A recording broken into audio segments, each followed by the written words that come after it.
Chance of showers in the afternoon. Low in the mid-60s. Highs in the upper. South winds.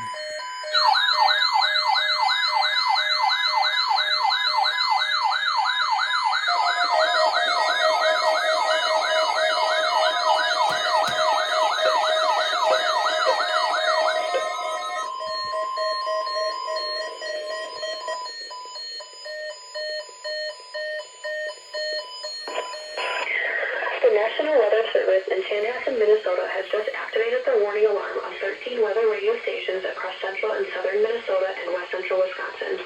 During dangerous weather situations, these specially built radios are automatically activated to warn for the hazard.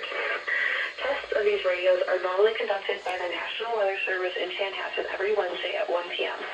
If severe weather threatens the area near the normal test times, the test will be postponed until the next good weather day.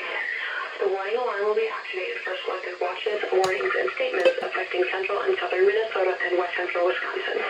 This concludes the test of the warning system. We will now return to normal programming.